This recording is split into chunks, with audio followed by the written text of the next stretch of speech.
also super fun. And we thought we'd do that out in the patio, right? So that obviously so we can eat, right? And then we will also have Hannah Keever, who obviously gave a lecture, who you know, but she's going to be around and is willing to take individual questions and things that you might be interested in, asking her more specifically about your own projects, things you might want to know about. Maybe we can do a joint session at some point. She's here to be a resource to us all year. So, and of course, Abby will also be with us at 4:30 pizza, German swag, and career questions. So please also then take Abby aside and ask any questions that you might have. It's more like a networking thing because our wonderful Sarah can't be here today. We're going to postpone the actual nitty-gritty resume workshop part and the LinkedIn and the cover letter and the interview stuff. We'll just do that a different day. This is the world we live in. We have to postpone things. So we'll see you all for that on a different day. Okay, but today's going to be, okay, I'm going to turn it over to the students. Thanks, everybody. We'll see you soon. Thank you, Abby. Thank you.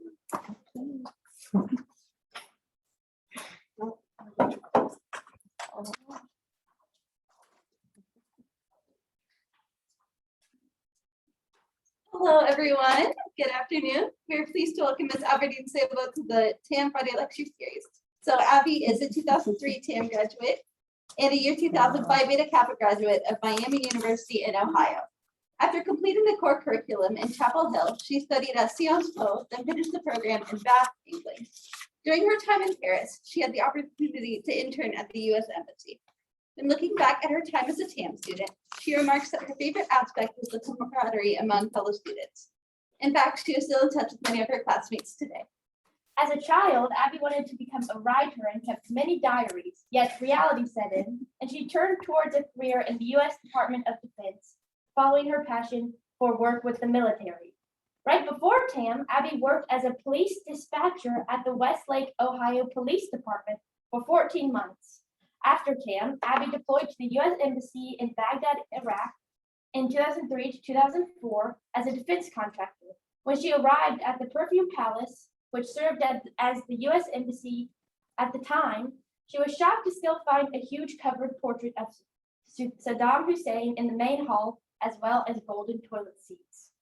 After her deployment, she worked at the U.S. National Archives, declassifying historic documents for public release and reviewing book manuscripts written by American political leaders who had once had security clearances. In her position, she ensured that no classified information was released.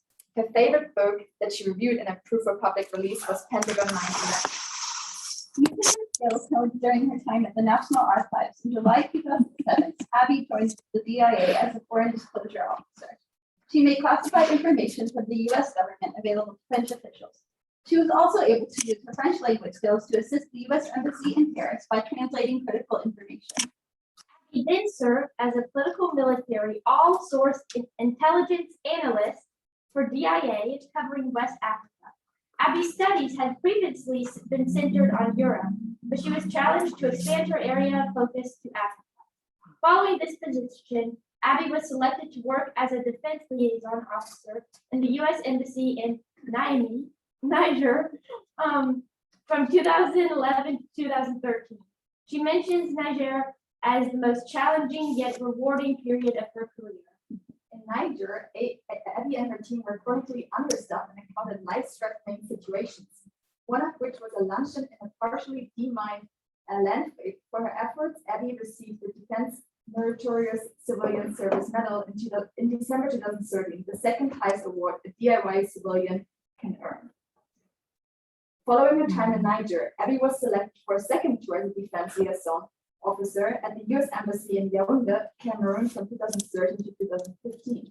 She received the Franklin Award from the U.S. Ambassador to Cameroon at an embassy-wide award ceremony in July 2015 for her superior efforts in assisting a foreign service officer in a crisis situation. From 2017 to 2019, Abby became a non-Senate confirmed presidential appointee in the Pentagon, serving on the Defeat ISIS Task Force. Since August 2020, Abby has been a defense contractor with J-Mark Services Incorporated, working in support of senior leaders and close allies in the Office of the Undersecretary of Defense for Intelligence and Security at the Pentagon. She remarks that her daily work is so varied that she could brief a 2-star general, organize a U.S. delegation on the fly for travel, and also take out the trash. Abby's faithful companion is her 8-year-old Bengal cat, Peppy, who grew up hunting geckos in her apartment while she was working in Africa. Thank you, Abby, for being here today and leaving the floor to you. Thank you. Thank you very much, everybody. Thanks. I have to say, you ladies gave an extremely generous and very thorough overview, and I'm sorry you had to listen to that long list. Basically, what I've done is very similar to what people in the DC area and DoD and Intel community, they all have assignments like that. So I apologize that you had to listen to the litany, but it kind of shows you all the different things that you can do just working for one big organization.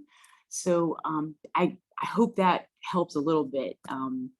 And that was honestly the most awesome introduction. Thank you. I think I've never had such a fancy introduction. Very nice. And so I guess for my comments today to help all of you, my main thing is to give advice, hopefully in general terms, no matter what career field you're interested in.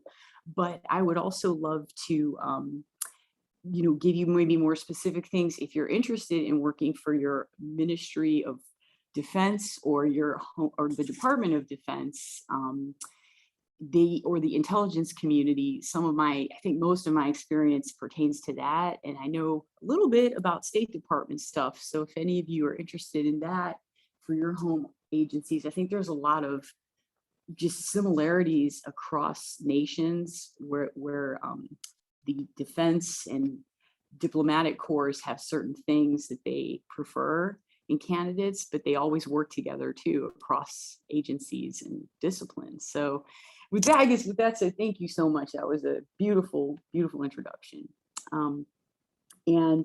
I guess for my thing, I'd like it to be more interactive because I don't want to just be preaching at you like some old grizzled alumni, boring you to tears. So if you want to just raise your hand and just jump in and ask a question as you think of it, please don't hesitate.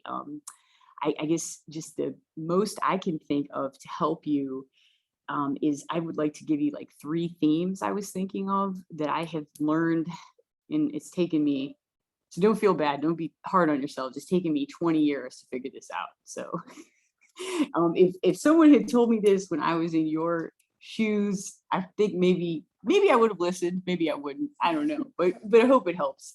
So the first thing is to just, no matter what career you pick, I mean, any career, just be flexible. And you see even today how we had changes, like how Sarah couldn't be here. I think just in life in general, you have a plan and things just never go according to plan. I almost barely made it here today because of all these travel problems. But if you can just be flexible in anything in life, whether it's with your work and your personal life, and not get too upset when things don't go according to plan. Because I know one of my favorite things about being a student was that I had a syllabus and I knew each week what I was supposed to read. I knew what I was supposed to do for and I missed that. I really missed that. And right now I'll go into work and I'll know something has to be done. And then 20 other things get thrown our way. And it's oh, but you have to do that too.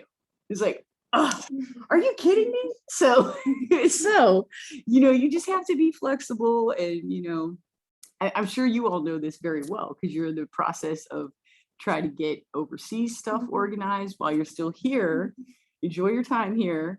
But then also you're mentally thinking about what you're going to do overseas. So that is, believe it or not, that is excellent preparation for international careers. And then the other thing I was thinking of, just from I hate to sound like a cliche, but just to be a team player, because some of the best teams I have worked on, whether it was with State Department, the Defense Intelligence Agency, or in our embassies, it was the best experiences were when everybody just kind of rolled up their sleeves and helped one another and did not have the attitude of, that is not in my job description.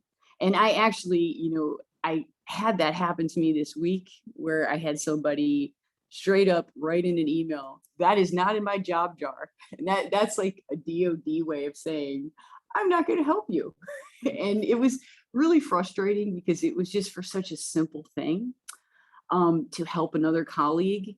And because we didn't work together, it made us look bad to that colleague. And, it's just like, come on, people. So, we will still get it done, but we have to like work around the difficult people. And I think one of the most awesome things when you're overseas away from your home country and you're in like an embassy or some kind of a military post, like, in like Baghdad when we were there, I think I prefer field stuff because people in the field, people are more willing to, work across official responsibility lines because there's a lot of responsibility placed on you and not enough people to do it.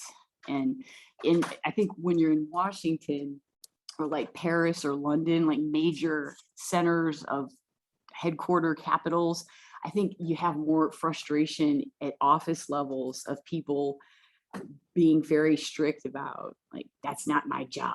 And it's just frustrating because, you can help people out once in a while, not to be abused or anything and overworked, but sometimes you just go a little extra, that comes back to you in goodwill. At least that's what my thinking is. So that's my second thought. And then I guess the third is sort of related to the first two. It's very simple. It's just be cool because there are so many like crazy things that happen you're probably in just your daily life here as students where you're juggling all these like personal things, financial things, responsibilities with like crazy academic requirements. I know you guys have a lot on your plate. I do. I think it's actually harder now than when I was here. So I almost wonder if I'd get in the program now.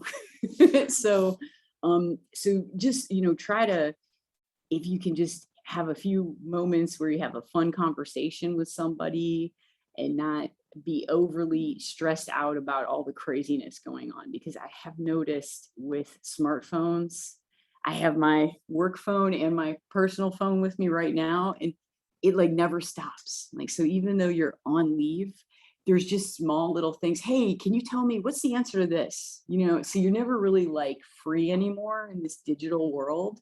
So you have to like, if you just have a chance once in a while to have just a nice conversation with somebody near you to like chill out, because you cannot be on all the time. I have learned this the hard way. So yeah, and like a great example is one day in the last month, I will say we had a brand new employee coming to our team, and she had never worked in the Pentagon before.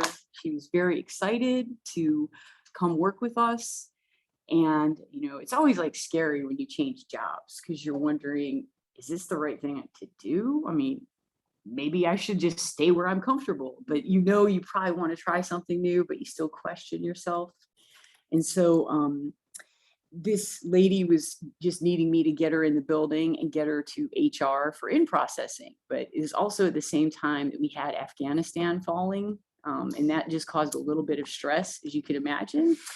And so in the middle of like trying to take care of stuff related to that, I had to go literally just get her at the metro entrance of the Pentagon and just get her to HR and try to make polite conversation in the hallway and make a good impression on her and not let her realize all of the craziness that was actually going on in my head. Because, you don't want to scare someone on their first day and be like, like panicking and like gasping for air and like sweating and running in the hall. You don't want to do that. You like want the person to actually work there. So I just remember you somewhat, I almost wonder like if I should get some kind of like acting award, because she had no idea like all the like 100 things that I was thinking I had to do after I dropped her off. But while I was with her, you just take the time, make the person feel welcome, and try not to scare them away. So I know you guys probably also are like that as students. Like you'll probably be in a lecture and you'll be thinking, oh my God, I have all these other papers. How am I going to get this read? How am I going to do these calls and, all these logistics. So it's the same for you as it is for us as employees. It's just different specific portfolios. And I think I'll just end my comments and open up for questions by saying, I think this program, I can honestly tell you, it is excellent preparation for whatever career field you want to enter, because you don't realize the skills you're gaining. You're learning how to work and get along with each other and be cordial, be nice. I mean, even if you don't really like someone on a personal level and want to hang out, you can still get along with them. And those are huge, like, transferable skills in the workplace. Because I recently had a colleague I couldn't stand, but I was still nice to him. I was still nice because there's no point in being mean, So you learn that skill in this small, well-knit, I think, program. And you never know. It's really funny, in like 5, 10, 15, 20 years out, it'll be amazing to see where all of you are. Because I can honestly say I have a colleague in the EU in a pretty high level position. I've got someone in a German post. I've got somebody who works, I think, in like the BBC. And she actually came and visited me when I was in Cameroon, and she was writing a paper or an article, I guess, for the BBC. And we went to a British part of Southwest Cameroon to get information for her article. And it was just so fun. It was like, I can't believe this. We were in Chapel Hill and now we're in Southwest Cameroon together on vacation, just looking at the Anglophone part of the country. So I don't know, you never know where it'll take you. So definitely keep in touch with each other, even if it's not regularly, because you might literally find yourself in Africa one day with your British classmate saying, I have to write something about Cameroon for the BBC. Can I come visit you? And you just never know. So yeah, I don't know if you guys have questions, just jump on in. I'm so sorry to interrupt. No. Sarah's asking. Oh yeah. Oh God, I'm sorry. I forgot. Oh, Sarah, I'm sorry. I am so sorry. She wanted to see the students, and then I guess I forgot. So yeah, but I mean, do any of you have any? Go right ahead. Question, with our MA, we qualify for a DS 9, 10 level job. Yeah. Would you, let's say, do you think it's more important to have expertise on a specific subject or more well-rounded skills at that level coming in? I think well-rounded. And I hate to say that, but I can tell you from my own experience, I always wanted to be a France analyst, covering, France. I thought this would be perfect, right? I could use my French. And they straight up told me at DIA, listen, the France analyst is actually younger than you. She's awesome. You're never going to get that job. So you have to find something else. I was like, okay. But it's just, so I think if you go in with an idea based on your studies, and knowing what your natural preferences are, because of course you want to do something that interests you, because then you care. But I think maybe for me, they said, well, we see that you really like French and you like international stuff. There's an opening on the West Africa team. How about being a West Africa analyst? And I was not very excited at first, but the more I started working on it, I really liked it. And I saw the links to France. So that's my little example, that maybe if you come in thinking you want to do one specific area, but they see potential and they see in your background that you could do something else, don't miss an opportunity. And I think you're right. That's a really good thing to point out, that at the GS 9 and 10 level, a lot of agencies, they love hiring people that are young, energetic, happy, fresh eyes like all of you. And you're also, I'm not being mean, but you're cheap labor. And so they know, they kind of hold the cards in that respect as employers, because they know that while you have this awesome academic pedigree and a lot of really impressive achievements, they know that you don't yet have leverage as you can say, hey, I know all these people and I've worked here 10 years, so you better let me have this. And it's funny, because wherever you start, you'll kind of notice your career, it'll keep that flavor. I just kind of started as a DoD contractor, and that first job, I've kind of always stayed in DoD because of that. I don't know how that happened, but you just sort of, I don't know if you get like typecast, but it's also, I will say DOD is literally the US Department of Defense it is literally the world's largest bureaucracy. I kid you not. I have this poster behind my desk on my wall at the Pentagon. I swear to God, it's as big as it's about half the size of that whiteboard behind you. If you just chopped it in half, and it's boxes that are like this big, and it has all of the elements and sub-organizations of the DoD. And my boss and I look at it every day to try to figure out, wait, who do we call for this? Who knows about that? I mean, and we've worked there, 20 some years, but between the two of us have. So it's just so big. It's good because there's a lot of opportunities to be hired, but it's also, you have to like know the organizations. But you definitely, that's a really good question.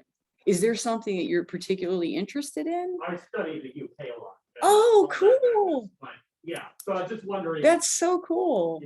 Which, if I need to branch out with, yes, I know I should just work. No, but I mean, if you are interested, I would say if you're interested in British or like UK flavor of, like, that's kind of how I was with France, right? And I would say with all of you, if you have like sort of a favorite country where maybe you got attached because you studied abroad, that's what happened to me. You remember maybe fond memories from Germany, and you kind of get attached to that country a little bit. So, but you can also look at, I know it's maybe not politically correct, but their former colonies, because that is why they put me on West Africa. They're like, oh, okay, well, we won't have to train you for languages because you already know French, and you will understand a little bit some of the dynamics about what they feel about the French since they were colonized many years ago. So yeah, there's basically a world of opportunity. What they say, the sun never set. Yeah. So, I mean, I think you're going to be okay. I think you're going to be okay. And I would also say too, there's so much awesome stuff. I mean, you guys as students too have the ability right now, you have the quote time to research. I know it's like you actually have taskings like papers and products to produce, like with deadlines, but in the course of your research, if you are like really interested in one or two things related to like the UK, like you could perhaps, for example, like maybe start researching technology and see what the UK is doing, and then maybe keep yourself relevant. So then you might end up bizarrely working on technology stuff, but because of your UK background or interest, it's amazing. There's so many ways you can morph it, and especially I think for all of you, there's going to be so much change in the way the workplace is. You all are going to be calling the shots in 20 years or less because the workplace is changing so fast. I mean, even just think about this, from when I was here in 2002, I sound like this old fart right now, but when I was here in 2002, we didn't even have smartphones. I literally was writing things, and I created a profile on monster.com. I mean, does anybody even remember that? I mean, that was literally, that is such a dated platform, but that was the only way you could really find a job online. And it wasn't super professional. But that is actually how I got that job in Iraq. I applied on monster.com back in the day. I don't even know if that website is still out there, but you will be really surprised to see how much more, I think you'll have a lot more opportunities and awareness than we did back in 2002, because you can just pull things up on your phone. And, if you're interested in the UK, there's probably a million opportunities. And even, going to work at think tanks in the DC area, that's another like easy way to get your foot in the door and maybe get some connections in DC. The only problem with that, from what I have heard from my friends and anecdotally, is that it doesn't usually pay that well. And so then, like, I had my friend Adrienne, who was a classmate of mine in 2002, she's still in the game also and still in DC.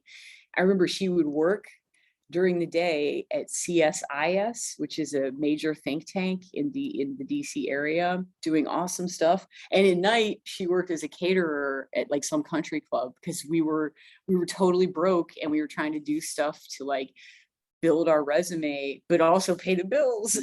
And so, you forget that, how hard it is when you're 25 and trying to break in as a DC outsider. But yeah, go for it. You mentioned it.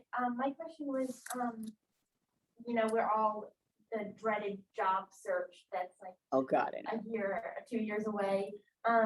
I know you mentioned that you applied to this Iraq position on Monster. Mhm. I have no idea what that is. It's still around, I just. It is. You're kidding me. Oh my. Thank you. That's hilarious. So how did you navigate the job? So did your position in the USMC in Paris help with no? No. That's No, the that's other speaker told us that those Yeah. positions never be. and and it was great for like a thing on your resume, and it was a truly fun experience. There's nothing as cool as you go to school as a foreigner with French people. You get a chance to see how they educate at their graduate school level, and you're like, wow, this is neat. This is really fun. But then it was so neat to go work in the U.S. commercial service with real French people, but it was really cool to work with regular French people who were their job was to help America do business in their country, and they liked me because then they could use me to speak English on the phone. Or unfortunately, a lot of people were not very happy about doing business with the United States at that time because we had just done shock and awe in Baghdad. And so I had a lot of angry people hanging up the phone on me, but it was okay, make me do the cold calls. I'm the intern. But I would say I think the main thing too, that's a really good question, is persistence. I think maybe the pressure of grad school loans. I know my own family, my own parents said, this program is just an excuse to have fun in Europe. This is not serious. Why are you spending money on this? And so I was like determined to show my parents the value and what the payoff would be in the long run. And I can honestly tell you, I'm not just saying this because I'm here today. If I had not done the TAM program, there's no way I would have had the chances that I had, because unfortunately in Washington, DC, if you just have a Bachelor of Arts and it's just from some little school in Ohio, forget it. I know that sounds really mean, but I've actually gone to I remember going to job fairs like in 2002 and 2003, and people would be like, oh, you only speak French, you don't have a PhD, oh, you're not a physicist. I mean, literally, I was just getting like hammered left and right at job fairs, and it was like, okay, all right, I see what's going on here. Okay, so I would just say like dogged persistence. Like I just kept looking, and you never know too. A lot of employers, I've seen this where I've worked and where I currently work. Sometimes, things aren't advertised, but so if you think, oh, I missed my chance to work with that organization, never give up, because you might get a chance unexpectedly through like a friend or like a colleague from your school days, and who also ended up moving to DC, and you remember, hey, so-and-so said they wanted to work here. I just heard about this opening. Let me tell you, that there's a lot of unofficial opportunities before jobs are advertised. And I can honestly say, not that you stack the deck for somebody, but it does make a difference. I think it's just human nature.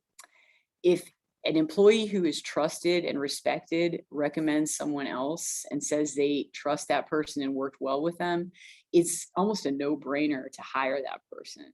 So that's another reason it's really important. I mean, in addition to just enjoying each other's company and having the same interests, because it's a pretty special program you're in, you never know when those unofficial job leads come up. Yeah. Yeah, I was curious, like we're talking about the program, like are there content-wise any classes that you find like you still think about today or that you feel like are still relevant? Oh yeah, oh totally. I don't know if just because I'm a nerd and I like thinking about this, but I think I always remember the one from Sciences Po where they talked about laïcité and like the separation of church and state. And I don't know why, but that always fascinates me because there's so much more history in Europe, you know, and the religion, and it just there's a little more. I think of it a lot because when you're a government employee, you know, there's like 10 federal holidays, right? And everyone gets all excited. We're like little kids. We can't wait to get our holiday and get out of the office. But then there's like other unofficial holidays like Palm Sunday and Easter. And it kind of is weird because, you know, you'll sometimes have coworkers who are like more religious than others. And you just sort of like let them go do their thing. But I wonder how that would be sometimes in France, you know? So it's more just from that because I think we blur the lines a little more and we aren't as in your face about the separation. I don't know though, maybe it's just my perspective, but like I've seen people, not good, bad, I'm kind of indifferent on it, but it's kind of weird to me when I'm in the Pentagon and like Ash Wednesday, I've actually seen people come in and they have the like cross on, and it's just like weird to be in a meeting with people and they have it. But you know, it's your thing. It's your right to express yourself. But I don't know how the French would feel about that. It's interesting. They always like to complain, right? But yeah, so I don't know. That was a really cool class, and Dr. Stevens' class too. Do you guys have Dr. Stevens still? Yes, the welfare state. And I'm not even an economist person. I'm like very liberal arts, but I always remember his welfare state class because you see, I think as much as I get angry about our healthcare situation in America and how like less fortunate people are totally screwed. I mean, what do homeless people do, right? When they have to get a tooth pulled, like they're just out of luck. And it really bothers me. I think like that places like Norway, they can have such a better social care system because they're just so much smaller, you know? So I don't know like what the answer is in America, but I don't know if any of you there were some really amazing specialties in my TAM class. And like we had, I think I told you ladies, there was one of our classmates, Erica, who did her like thesis on tobacco policy in the EU and in like the American South. It was fascinating. And so maybe one of you will do a thesis on comparing US healthcare with EU healthcare and figure out a way to fix it. And then you could go tell the people on Capitol Hill how to do their jobs because I think they would appreciate some fresh eyes. Not at all. But yeah, sorry. no, go for it. Go for it. So all of us either next semester or next year are going to be heading off to all different places around Europe. Yeah. And I just wondered if you had any advice for being abroad for an extended period of time. I know Excellent. not all of us have experience with that. Okay. Well, now, are you going to be in the same location, or are you guys going to do like 4 months in one and 4 months in another? Because when I did the program, it's changed a lot and it's evolved, but it was literally like 4 months in one and then 6 months in the other. And then it was like a whirlwind. So are you going to be in one place longer? It depends. I'm going to be in Okay. Barcelona for a year, but I know a lot of people are jumping around different Okay. semesters. Yeah. Okay, yeah, and see, I ended up finishing in England because I didn't want to write my thesis in French. I was like, no, I'm not doing that. I'm not putting myself through that. They didn't have Google Translate yet. So maybe now I could do it, but you know, it still wouldn't be completely right. So yeah, I would say, okay, so wow, Barcelona is going to be awesome. First of all, I'm jealous. Can we switch places? Can we switch places? But I think one of the, I mean, definitely try to make friends without any doubt with your, you know, European classmates, because it'll be really cool. You never know what you'll get to experience. Like they might invite you to their homes, meet their family, or they might want to go with you back to the US and meet your family. I've had that happen too.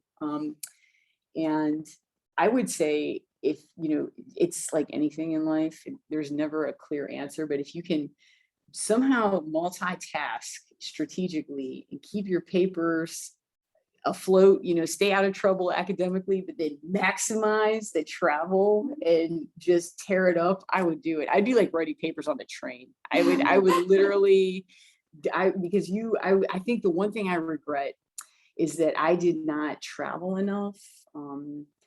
But it, I don't know if it was because it was a less digital world. I don't know if that had something to do with it. We didn't yet have I can't believe I'm saying this, we didn't have smartphones. I feel so old now, but you know, the Paris thing, it was so quick. It was like 3.5 months.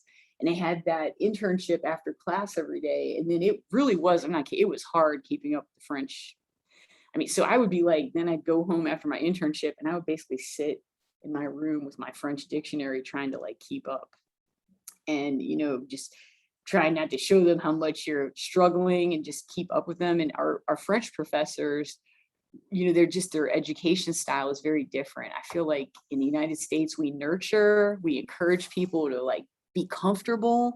And I just remember in France, it was like, hey, you know, we don't have to keep you here. If you can't keep up, there's the door. I mean, it was like pretty obvious that there was not going to be any office hours or hand holding. Like you either like keep up or get out. So really, when I was in Paris, even though it was beautiful, it was a grind. It was really a grind. And Sarah Hutchison kept me sane many times. I would send her all kinds of emails like, I don't know if I can do this. But I don't know if you have to write papers in Spanish, obviously, I guess. Thankfully not. Okay, good. That's all. Okay. Yeah, so write your papers while you're on the train, traveling around, and get your classmates, figure out where you're gonna rally, like at least once a month, like rally in a different city. Yeah. Yeah, I have a question for you a little bit. Sure. Like you just mentioned, you know, because you seem very confident, not gonna lie. Like how was that always the case? And Oh, like how did you manage, because you just said you feel something like academic pressure, and like how did you manage to like keep your sanity both in college and then also in your job? You know, That's an excellent question. Do your job or get lost. Yeah, no, you're right.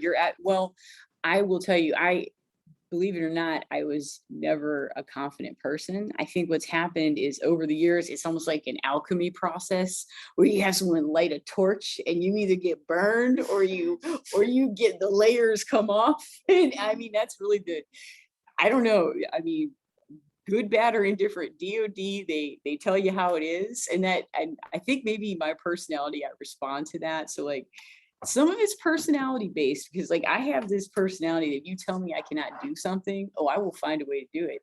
And I will do it and it'll put a big old smile on my face while I showed you I could do it. So I think some of it, now some people I have seen that there are managers, and this is evil, but there are some managers who enjoy scaring their subordinates and making them uncomfortable. And see, I like to make people feel comfortable. I don't, because I know what it's like to be in an office and on a team where basically you weren't wanted and you were uncomfortable all the time. So I think some of it is just if people know you're approachable and you are not trying to like light them on fire and destroy their life, then we can work together, you know. And I think some of it too, if you are not feeling confident in a situation, it's not necessarily your fault. It could be the way you're being treated. And I have seen this. I have seen where I'll come in new to a team with like people that have worked with each other for like 20 years. And there's like certain social dynamics that are already established. And it's almost like, it's like theater, like the big boss says things, everyone else kind of plays their role, and like you have to like stay in that line. And sometimes I don't think you should, you know, you should be allowed to say respectfully if you disagree with the boss, because you want them to have the best answer. And as long as you can be polite and organized in that, and you're not just trying to be a gotcha type person. But yeah, I've worked with people, I could tell they were nervous by the way a certain manager treated them. And it's weird, like the manager would actually mess with them more because the person would get more and more nervous. So I think maybe just from seeing that, I feel like people do that to me, or I'm in a situation like that, I get like actually more relaxed and I just like smile and laugh more, because I'm like, no, you're not going to beat me down. and unfortunately, sometimes in organizations, there are people in every organization actually who they don't realize that you can be a nice person and still do your job. You don't have to be like mean to be a good employee. And I think some of it's like outdated thinking where there's a difference in age and generations in the workplace. And I think, so yeah, I've seen it where some older people have the attitude of, well, I worked really hard 20 years ago, and now I'm just going to coast, and you're going to sit there, shut up, and let me do no work because I'm the old guy and I'm going to collect my paycheck. And that's actually really not cool because, you know, we're all getting paid a pretty nice salary and everyone has to earn their keep. So you have to remember, even though you're quote new, if you see a teammate also not pulling their weight, you call them out on it. You know, it's sauce for the goose is sauce for the gander. You know, and of course you're going to doubt yourself as you're a new employee, but you earned your spot there on the team. So you have to just remind yourself of that. Yeah. Oh, I'm sorry. Okay. Sorry about that. Okay. Let me see. Ooh, okay.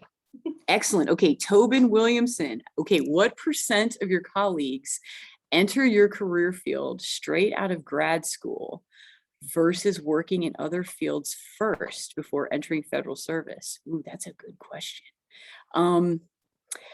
Well, it's very interesting, actually. I'm sorry, Tobin, I cannot give you a percentage number, but I will see if I can find that out, actually. I will take that as a follow on because that's actually a good thing to know. It's weird in the Pentagon and DOD, there's a real mix. There's a lot of military officers and enlisted who have been proven that they are very impressive and they get to be assigned to the Pentagon or to one of our intelligence agencies. And a lot of times they'll act as a manager or a branch chief to help because they have leadership skills, right? From being in the military, they know how to make a team work. And so a lot of, it's weird. Like I would say, you know, the Pentagon is like the US military headquarters. So really about half the people, or probably more, I have to check my statistics, in the building are military. So some of them did graduate school at the same time they were in uniform, and they would do like night classes after working all day. They have like a whole training pipeline as they grow in their career, and they'll get schooling or just special training. So a lot of times the military does not have the luxury of going to grad school only and then finding a job. They're already in the military. So I'd say less than 50%, to give Tobin an idea. And then God, if I'm thinking of my DIA time and the Intel analysts that I worked with, I'd say probably, I'd say almost all of them this is dated, is from like the 2008 era.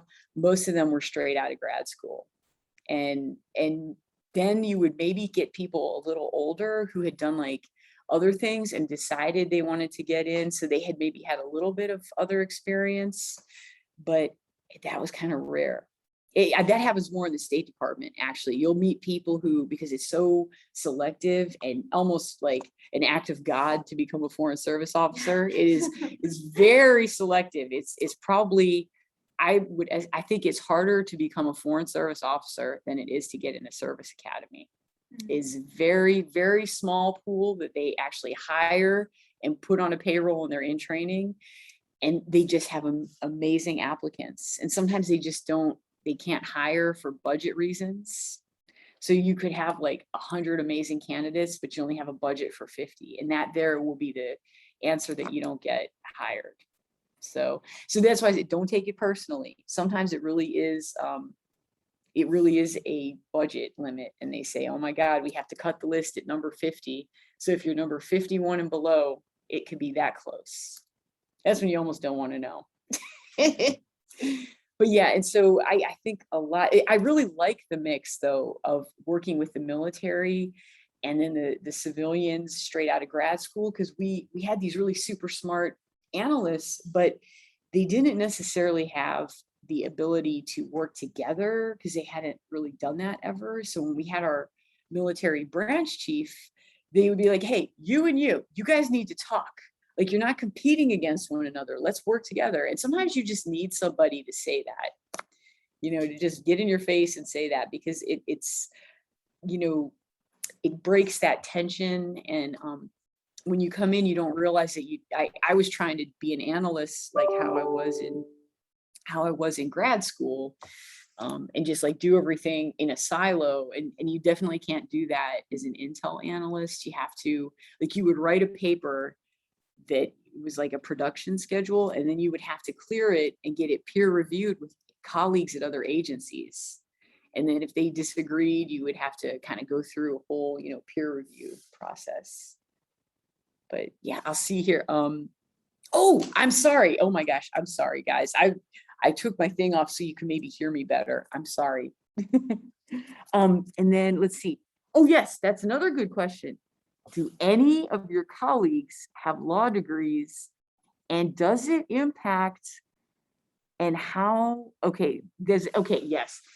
There are a lot of people who are lawyers in DC. It is a town full of lawyers. But I would say it's not a necessary thing. It's certainly great. But I will tell you, my best friend has a law degree, and she and I have very similar jobs right now.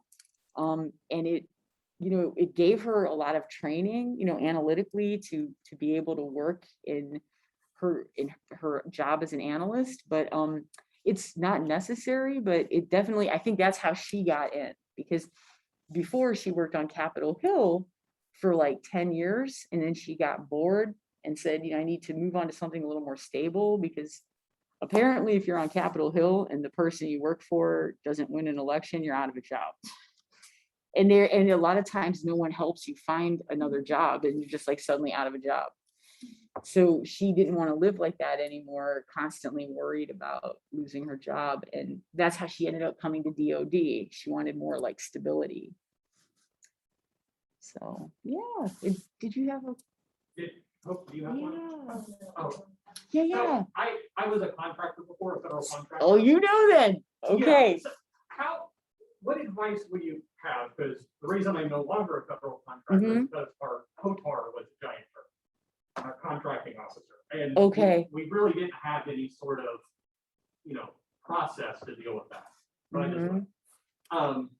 what advice would you have for people who maybe go down the contractor route and they're put up against a situation like that? In terms of just, not shutting up and deal with it to an extent. Right. But also working within that sort of difficult Yeah. Now, what was the first part? You said you were a contractor with I'm sorry, I didn't understand. I was a contractor with NASA. Oh, cool. Okay. So, Yeah. Well, here's what I would say. The great thing actually about being a contractor is it's very flexible. So I can tell you this, I've worked at a couple companies where it was not as advertised, where I thought the job was going to be one thing and it completely sucked. And I realized there was not a way I could fix it because it was maybe institutionalized. And like when you see that, you're like, okay, I just need to leave. And so I really actually, now that's not the best answer, but I literally, boom, I just found a job and moved on. But in situations where, you don't want to just run from job to job, if you really like what you're doing, I think a lot of times, as long as you're doing your job and people know they can rely on you, and your lanes of the road, how that's like a big DOD thing, know your lanes. I know the biggest thing for DOD contracting and your part is that you cannot speak with authority on behalf of the US government, but you can support. And so as long as you don't overstep, you can provide guidance and your input to the government boss, but if they want to do something completely different, that's fine, because they're the government, right? And it's that weird sort of a gray, the military industrial complex, it is real. So it's off the record, right? But it's there's a lot of government people that rely on contractors, but they still can make up their mind and decide completely different. So I think sometimes it's mainly personalities. And if people are comfortable with you and they know you're not going to sneak around to try to undermine them, I think they will give you a pretty free range. It's just like, for example, for me, I know in my assignment, there's certain things I can't do legally because you just have to be coded as a government employee to do them. And most of the time, honestly, it's really boring administrative stuff. It's stuff you don't even want to do. So I'm like, great, I'm glad I don't have to do that. Have at it. But in yours, would you say your situation was a little bit more of a personality conflict, or? Yeah, he was ex-military, pretty rough. Yeah. And, you know, he knew what he wanted. But Yeah. really his delivery methods to telling us what he Yeah, wanted. I hate when that happens. And there's Yeah, always that conflict of him being, in actuality, the boss, but also the customer. right, So, right. How do you? Yeah. I would say there is an excellent book that DIA was telling all of us to read, and it's called, like, I think it's called Crucial Conversations. And I would suggest you guys read it because I actually need to reread it. And it's basically how to have very unpleasant conversations in a diplomatic manner and let somebody know, hey, can you, instead of saying, hey, can you please not talk to me like that? You like say it a little bit more professionally. But I think that some people honestly don't have self-awareness and don't realize how maybe rude they're coming across. And you have to almost educate them on manners. And I'm not trying to sound like a kindergarten teacher, but it's amazing to me how people, like something as simple as like you see your colleague eating their lunch at 4 o'clock. Okay, I just said 4 p.m. They're eating for the first time at their desk at 4 p.m. And you're still asking them 10 other things about 10 other tasks. And you just like let the person eat for like 5 minutes. Like just, maybe just wait 5 minutes to ask the status of 10 other things, right? Like I've literally had a colleague like that who was asking me stuff. They weren't helping me do anything. And like literally I was like wolfing down my food because I was just ravenous. And he's like, what about this? What about that? This, that, and that. And I was like, but these are nothing you're working on. So why do you even care? Like you're literally sitting there taking up space, but you want to know in case somebody asks, it looks like you're doing your job. So I was just like, I'm just going to sit here and eat my lunch. I'll get back to you later. So I don't know, I think some of it you can politely like re-educate them and like push back very diplomatically. But yeah, it's very hard with people like that because I think sometimes it's hard to change that. But stand your ground, because I think sometimes too, I've been in a team like this where you get like conditioned to being beaten down, and it's like, you don't want to hate going into work every day. That's really not healthy. So, yeah. Thanks for the book. Yeah, I think that book I need to reread it myself. But yeah, I don't know. Sarah has a question. Yes, Miss Sarah. Okay. Thank you. I'm so sorry not to be there in person, but it's really great to see you with the students, Abby. And I just want to say you have just been probably the most engaged and enthusiastic TAM grad ever. And it is so exciting to have you there because you graduated, of course, in 2003. This class is the class of 2023. And here we are, it's just astounding. So I was reflecting back this morning, like, you hosted us years ago at the Pentagon as a group, when we were in DC, and I remember being in Paris at a TAM brunch with your parents there.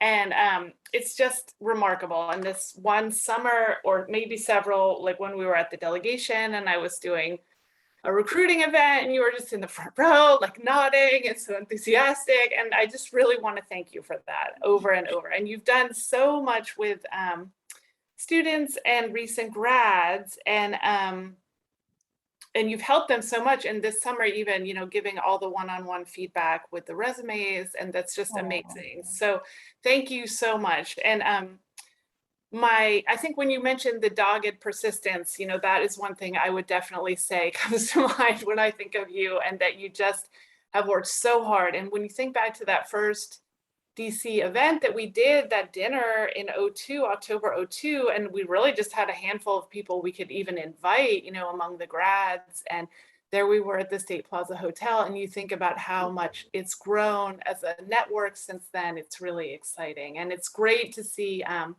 Paul and Brent zooming in from Barcelona, current students in the second cohort, and it's amazing to see Georgia and Tobin too here on Zoom, other TAM grads. And so that community just has, as it's grown and emerged, just makes me so happy. So I want to thank you so much for that over the years. And I guess what I'm thinking about specifically in my question is, I know, especially with someone named Heather, you know, you really helped her so much, and she is a DIA, and other people over the years you've helped so much, and that, you know, 99% of the time, that kind of interaction with students and recent grads goes along so well, and it's really positive, and you enjoy it, and you help them so much. But once in a while, it doesn't. And so I just wanted you to talk a little bit about like how best to interact with grads and networking in general, and then how it can go awry, just as sort of like a cautionary tale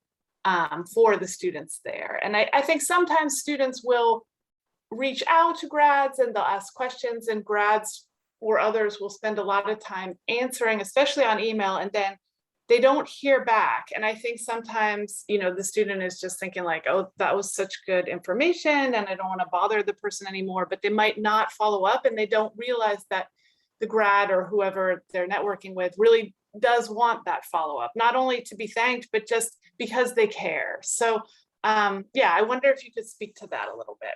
That's awesome. Thank you, Sarah. That's actually a really good question, because I know what you just said, I was guilty of that as a student. I was always afraid to bother like older people. Oh my God, they work at the Pentagon. But you believe it or not, it's like the highlight of my day to see you guys. It really is. It's like you're so like energetic, and you have so much ahead of you.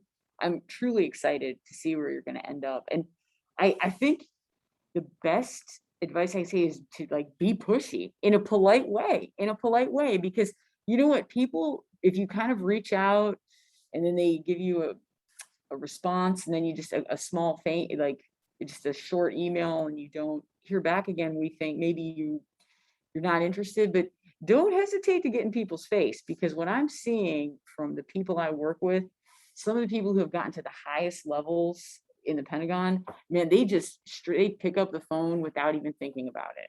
And I've learned this skill from working with these type A 800-pound gorilla types, where they're like, oh, this is what I need, I'm going to call someone right now. They don't even stop. Like, I used to be the kind of person, I would sit there and think, well, wait, oh my God, I can't call them, that I might bother them. And what I'm seeing is that it doesn't necessarily, you don't have to be the smartest person, but if you're not afraid to like reach out to people, and you can honestly, I think most grads, for me, I can say, I mean, I don't mind if you email or text, or just, you know, sometimes it's sporadic. I'm the same way. Sometimes I can just get busy, but just, you know, you ping someone once in a while and stay in touch. It's even easier now with the smartphones. But yeah, I mean, and especially as you get closer to like maybe the end of your programs, because I really do mean it when I say I really want you guys to enjoy the experience, and not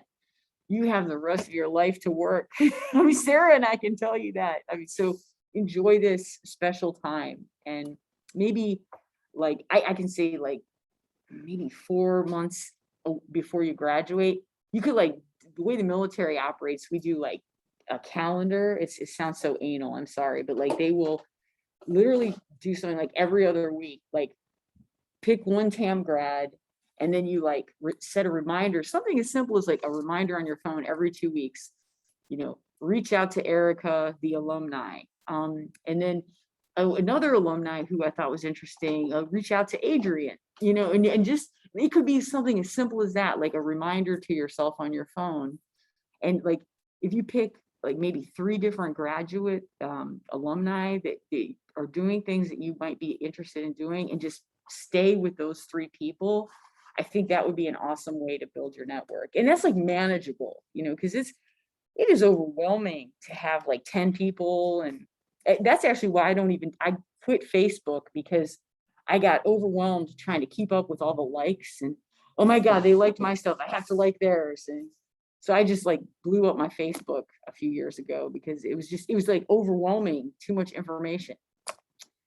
But yeah, I hope that helps, Sarah. Okay. Yeah. Yeah, and there's, my God, there's probably like what, 200 alumni at this point? We're closer to 400 now. Whoa. See that? So yeah, really, if you guys see what those people are doing and you pick 3 people who you are like would like to be like, or that's what I do. I mean, I have mentors in my industry that I'm like, I want to be like them, and I kind of just stay in touch with them. 400. Wow, that's amazing. Yeah. Yeah, One go. question I had. Sure. I know, like you, in your bio, you Yeah. mentioned that kind of like you work with like texts a lot, or like books and like Mhm. manuscripts and language a lot. So that's something I'm really interested in, like, Ooh. in undergrad. But like, I Awesome. don't want to necessarily be like using to listen to chatter all day. Like, in the Yeah. job. So I was wondering, like, did you kind of have an experience like that? How do you do, or did you utilize language skills? Was it fulfilling? What was it maybe? Yeah. Well, on the book, when I worked as the manuscript review, they actually it's called the DoD Office of Security Review. And it's basically pre-publication review. It's a little known thing, but it's a great opportunity for people like us, like liberal arts, because they're like, oh, okay, the program you did, I see you had to read a lot. I see you had to read quickly. We'll have you read this like huge manuscript and like look for stuff that is alarmingly maybe classified, and you just know certain words to look for. And I would say I didn't really get to use my French in that, unfortunately, but I do love to read. I'm sure a lot of you are similar in that, where you probably like enjoy reading. And so that was fun. And it was cool to get to read books before they were out. And then you'd hear about it in the news that like George Tenet's book is coming out, and you're like, haha, I read that like 6 months ago and cleared it. But it was like, everyone wanted to write their book about what they did in the Iraq War. And it's just like, you'll see that still goes on today. Like everyone from the last administration is busy getting there. Like, it's like everyone's racing to control the narrative. But it was fun because you kind of got to read stuff before it hit the shelves. And it just was neat. And the people I worked with were great. That's what made it cool. And it was a small community. So you would reach out across the government to your colleagues at every other agency that had an equity in that book. And it was almost like a bunch of librarians in a way, we're like fighting over words. But so it was cool, but that I actually left that job because even though it was a wonderful team, it was a very hard thing to leave them. I really wanted to do intelligence work. And so it was a great entree, but after like 3 years, I got bored, and I was still in my 20s. And you know how you just want to like go out there and take on the world. So it was, sometimes you think back, you're like, maybe I should have stayed because I had really nice colleagues. But then if I had done that, I wouldn't have gotten the Africa opportunities, So it's always tricky in life, that calculation of, do you stay where you have it good, or do you roll the dice? So yeah, go ahead. You mentioned earlier, being flexible. How has your job changed in the past year and a half? Oh, God. In your life? Yeah, that is an awesome question. Oh my God, you guys ask excellent questions. Yeah, I will tell you, this isn't even the same job it was a year ago. I honestly can tell you that. So mainly at an unclassified level, what I can tell you is that that we had 100% personnel changeover because we have a new president, right? So that made it very different, and it's a good thing we have everybody in place now. But our big bosses, they had to be Senate confirmed, and that takes a little bit of time. So they got in, and they've been in now about 4 months. So it just shows you how slow it is, to get someone in, even though you know who you want. By the time everybody gets done with their Senate hearings and all these other officials, so now we've had our team together for a good like 4 months, and now we're like cooking with grease, as they say. But it's nice to have it fully, staffed with the amazing people we do have. I think but it's interesting because I think I maybe put a hex on myself in like January and February tend to be slower on our accounts. But there's apparently no rules because I have a feeling it won't be that way this year. But last January and February was really quiet. And I remember thinking, oh, I'm so bored. And I will never say that again because it could not be farther from the truth. And then just, it's interesting too in your job where you think you know your job and you're comfortable, but like one phone call and change of priorities from our big boss changes your job completely. So that's kind of what we're doing now. It's you have to be really adaptable, and at the same time, your personal life doesn't stay the same either. So it's always good. That's why I say it's good to like kind of keep awareness of your coworkers and just have a little humanity for one another, because sometimes people are going through things that you might not be aware of, and they're still producing, but they're also struggling maybe in their personal life. And I was personally very angry with my teammate this summer, who was no longer on our team, but he never helped me, and it was just down to the two of us. And I also had my mom in a nursing home, and she moved in a few months ago, and my dad is still living in their house. And that's really a sad thing. Like, all three of us are living separately, and they never wanted to leave Ohio. So I couldn't convince them to come out to like Virginia. And, you would think that when your teammate knows this, I made it very clear. I was very transparent, and he still didn't care. He just came in and read his Gmail all day. I mean, we're not paying you to do. So it's interesting how you really find out about people's character because like, I'm the kind of person, if I knew my teammate was going through that, I would try to help them make their day at work a little bit nicer, because I know that their personal life is maybe not so happy. So just that's another way to succeed, is just kind of having awareness what your teammates are dealing with. No one ever has it perfect. And you think like, do I really want to add to this person's stress? What can I do to make their day better? Not be a hater.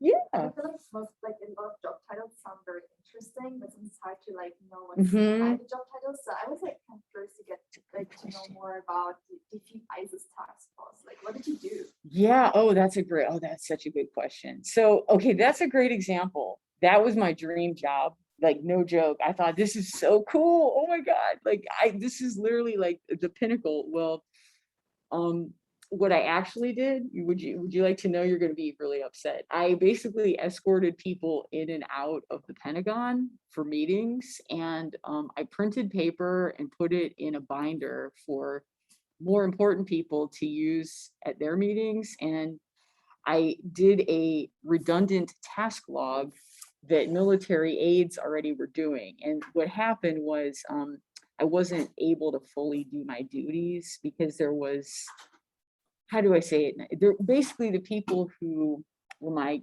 bosses did not give me a fair chance from day one, because I came in as a Trump appointee, and they hated President Trump. And so they, by extension, hated me. And they didn't even look at my resume and give me a chance to prove myself. And they just kind of put me to the side. So what I learned from that experience is like, never ever write somebody off. Like, just give them a chance. And like, I hope no Biden people are being treated this way today, just because they're Biden, because we really should not do that to one another, because we're all Americans at the end of the day. And it sounds like a cliche, but like, it's like, we have to work together or we will fall apart, And so it was really sad that that was actually the most disappointing experience of my professional life, because I was very obviously left out. And the first minute on the job, like literally the first minute, my immediate government boss said, "We don't even want you here. You're only here because we had to let you on the team for legal reasons. So there's your desk, and just stay out of the way." That was literally how I was welcomed. And I also knew, as a political appointee, that you can be fired if you make your government boss angry. So I knew that I had to like take the abuse with a smile on my face so I didn't get fired.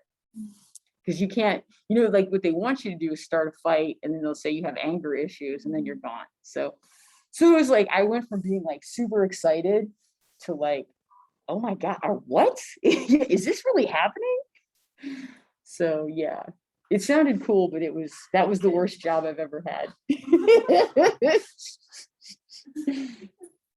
Yeah, kind of building on that, like they had all these preconceived notions about you just because you were like, appointed during Trump's Mhm. presidency. Did you Yeah. ever like face that as a woman in your line of work as well, like in a very male dominated? Oh yeah. Oh yeah. And especially when I was younger, I think now it's a little harder because you can actually show someone your resume and have like tangible stuff that maybe they understand from a military mind instead of like, well, what's this TAM program? I mean, I'm sure Sarah has heard this. Some people ask, what's this TAM program? And I'm like, oh, let me tell you, how much time do you have? You know, just because you haven't heard of it does not mean it's not a good program, you know, and it's not in DC. So you sometimes are like an ambassador for the program, you know, but I think oddly enough, and I think my female colleagues would agree with me, I've actually found it easier to get along with male colleagues at all ages because as long as you can do what they ask you to do, they like kind of drop that you're maybe not the cookie cutter person who like works at the Pentagon. I can tell like sometimes people are like, I really don't understand this, but whatever, you're here, I'll ask you to do it.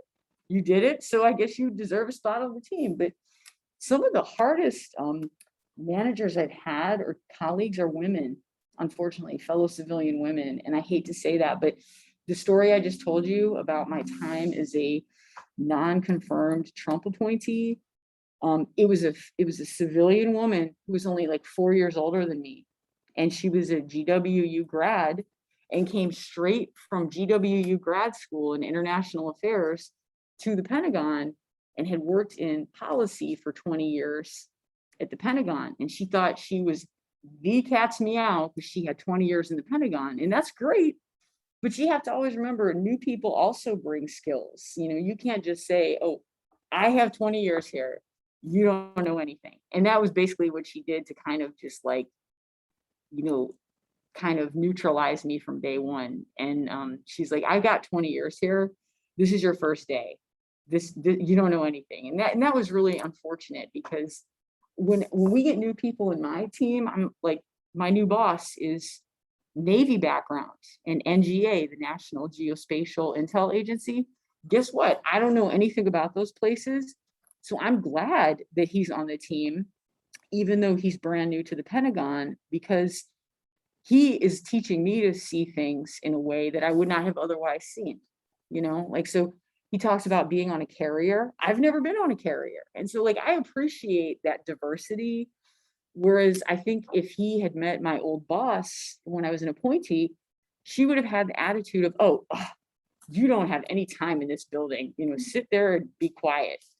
But it's like, actually, you know, I don't have any time on a carrier. So, you know, it's like everybody has something, you know. But yeah.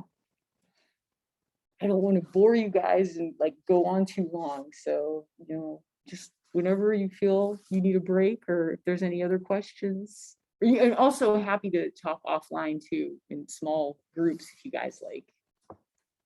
But yeah, I think, you know, that's amazing questions today. Really good. Yeah. Yeah, go for it. Yeah, I was also Seriously, just kinda don't curious hesitate. about your experience working in Cameroon and Niger, like what did you do there? Yeah. Oh yeah, that was fun. Oh my God. That I will say, oh, and that's why please tell me to shut up if you need, because I could talk about Africa all day. Oh God. So basically this is why I say, like, if you just work really hard, at some point people cannot like deny you entry. They're like, wow, she actually like did all the work. So I worked as an analyst for 4 years before I went over there. And as an all source analyst, what you're doing is you're not doing like technical stuff. You're basically reading, it's like a lot like what you guys do. So you're reading, like, we call it traffic from various intelligence agencies that's classified. And then we're also looking at what we call open source reporting. So like, you know, BBC, what's another one we used to do? France 24, you know, for the like Africa stuff. And so, and then you're like reading all this traffic that's classified and unclassified, and you're like writing a paper, maybe trying to predict a coup, right? And because you're a political military analyst. And as part of being able to predict that that's going to happen, a lot of times they'll let you go out and support the defense attaché office in the embassy, because they want you to get what they call boots on the ground, so that you're not just writing from a desk in the basement of the Pentagon. You actually get out there and see it, and you understand the field conditions. And let me tell you, so basically I first went over as an analyst, just getting what they call orientation to like see. I had never been to Africa. So yeah, I get over there. I had this like whole checklist of all this information I wanted. I'm like, I need this, this, and this. I want to find this out. Oh, like, what's going on over here? And the defense attaché was like, you have no idea. You are in Africa. You are not going to get that detailed of information. And so like, just from going over there on support trips to the defense attaché, they let you go like once a year for 2 weeks.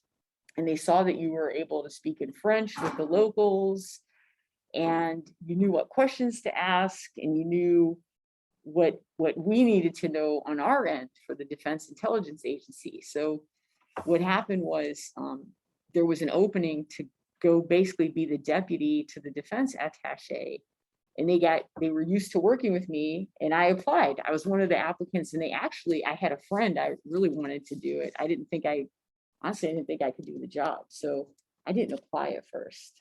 So that's an example of confidence. But I told my friend Brad to apply because I thought he would be really good at the job. And I kind of underestimated myself. And so Brad applied and he got the job. And I prepped him for the interview because I knew all about the account, because I had been the analyst, right? I knew like all the people, all the players. I knew even the people at the French embassy over, like, these are all the people you're going to work with. And Brad's wife is a lawyer. And she was like, absolutely not. I'm not going over there in the middle of nowhere, Africa. I can't be a lawyer there. And this is like before teleworking was a thing. So this is in like 2011. So Brad had to decline the job, and they re-advertised it. And I was like, you know what? I helped him with all this stuff. He got selected. Then he turned it down. I said, I'm going to apply. So I applied, and then I got it. And so it's a good example of like, don't sell yourself short, because it's amazing how your future could be so different. If his wife had said, I'll go, like, I never would have gotten out there. So, and so then when you're out there, like, it's kind of hard to describe, but you basically do a mix of like, you help VIP visits, so like we had members of Congress come out to see us, because at the time Niger went from being like a boneyard to a major focus for everybody, like our allies as well, for counterterrorism. So all of a sudden we had members of Congress coming out to investigate stuff. So you're literally, one day you're just arranging for them to go shopping, meet people, have meetings with the military. And then other times you're just going to meet military contacts and just maintain a relationship with them, and make sure that you guys have the same understanding of like possible threats and things like that. And then there's also just representational stuff, like, you have to have parties and make sure you represent the US and invite, it sounds silly to say you have to have parties, but you want to have some like camaraderie. So it was a really awesome opportunity. I actually, if you guys want, I forgot to get it out. I can show you, I completely forgot. I have a book I brought with me that kind of is I should have sent this around when I started, but there's one of these trips we took. It was up to the north of Niger. In the intro where you talked about the landmine lunch that we did. And so one of our embassy teammates who went on the trip, she made this really cool photo book of our 10-day trip. And we basically, I think that's like a good overview of what it's like to work in Africa, because, 1 minute you're doing something fancy and literally the next minute you're taking the trash out. So, I don't know, it's hard to say the duties, because you kind of just, whatever you're asked to do, you kind of do. But it was really fun because DIA created those civilian assignments. It's kind of a sad reason why they did it, but at the time, we had too many military that we needed in Iraq and Afghanistan. And they said, we are not going to be able to provide a military person to these maybe less priority countries. So we're going to let civilians go.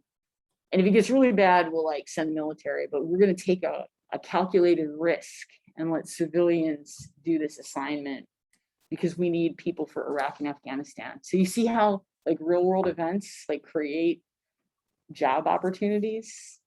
So that's the only reason I got to do that job was we didn't have enough of our military because they were, I mean, I pretty much, if you ask any military person in the Pentagon, they've either been to Iraq or Afghanistan or both in like numerous times. So, yeah. Yeah, and you guys can pass it, take your time with it. I can leave it here. But yeah, go So for you it. mentioned about the task force and the changeover, and also Yeah. how there was a little bit of delay in the approval process. Mhm. So it's not really new with Biden, and that also happened with Trump. And to some Yeah. extent with Obama, where there was a delay in the Oh, approval. yeah. And I heard somebody predict that maybe in the future people just won't be approved, and they'll have to be standing. How big of a national security threat do you think it is if there starts to be politics played with the amount of time people get approved to get into office and actually start to do Yeah. their job? That's an excellent question. I would say it's not a national security threat because they have this thing in the government, it's called like continuity of operations. And the acronym is a terrible acronym. It's COOP, COOP. I think of like a chicken coop. But but anyway, I will tell you, when we had the transition, we had our amazing appointee under Trump. He was a rock star. He was really good. Then we had a kind of a placeholder, and then we had no one. And now we have the official guy who's also a rock star. And in the time where we kind of had this like weird hole between the two official big bosses, you know, the old one leaving and the new one coming in, stuff still ran. It still ran. Maybe didn't have the leader's strategic vision and personal touch, but we were still able to operate as if they were there. I mean, the only thing that was missing is the personal touch of like that leader being able to reach out to like his British counterpart, you know, because there's not a person in the seat, but the people below, and I'm talking like at a 2-star level, the lower level, we still were fine. So, but it is frustrating. You're right. It is very frustrating because we really were excited to have the new Biden person because he's amazing. We were really excited for him to come on board, and it was very frustrating. We had to wait until basically like Memorial Day.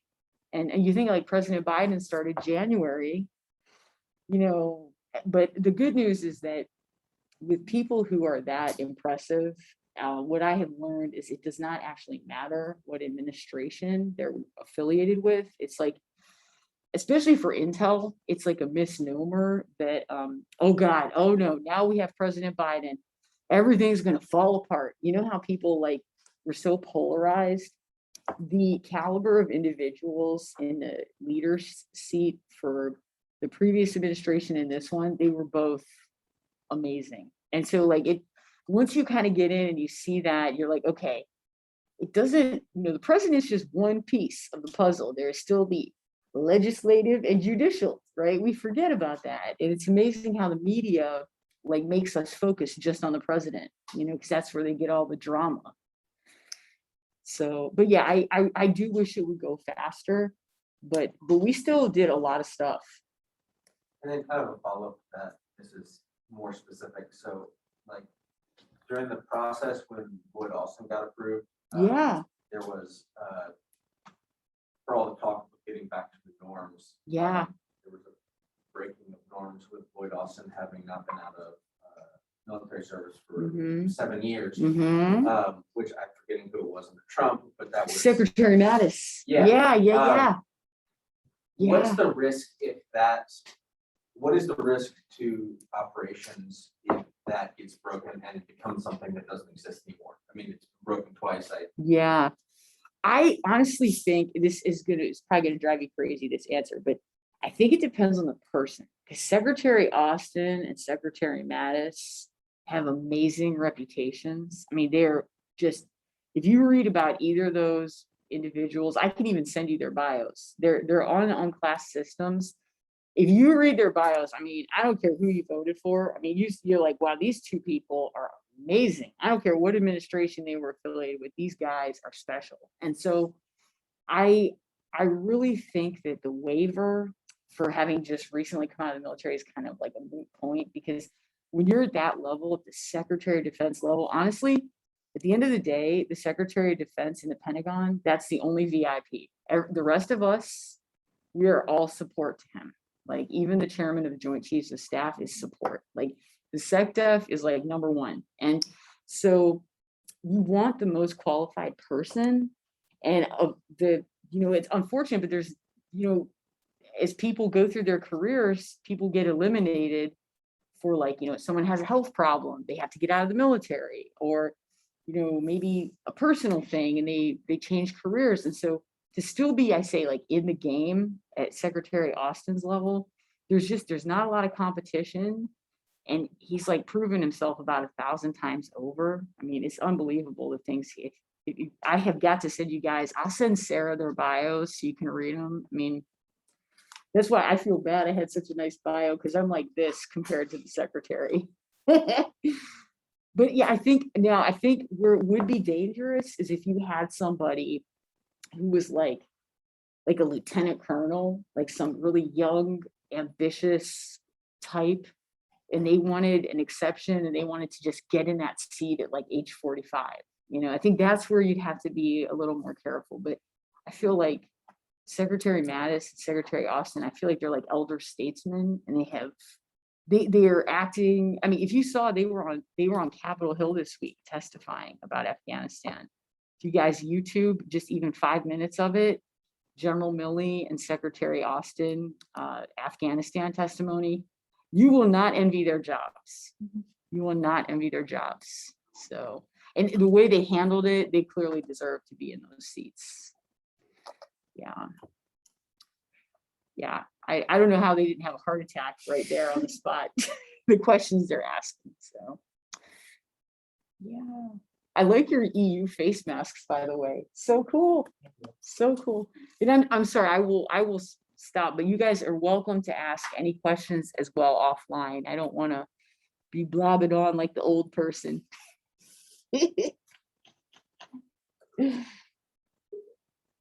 Yeah. Thank you so much. Yeah, thank you. You had great questions. Thanks, guys. Thank you. Yeah. Do you guys have the rest of the afternoon free, I hope, to go write papers?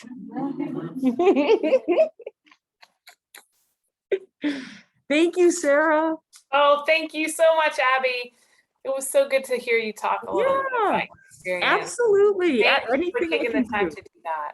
Absolutely. I'm sorry you're not here. I know. I'll keep you posted. They told Mark 72 hours, but hopefully he'll hear something sooner. And then you're still around Sunday a little bit, right? I am. I don't leave till the evening. Okay, I'll email you. But have a nice lunch, and then yeah, I hope I see you on Zoom with Alex. If you come back to that, yeah. Absolutely. Okay. Absolutely. Thank you so much for dialing in. Thank you, Sarah. Bye. Bye. Yeah. Oh, sorry. Thanks. Oh, yeah. Thank you. I love your glasses. Those are so cute. Boy, parking. Do you guys have any cars here? Parking. You find like the places where you can go legally.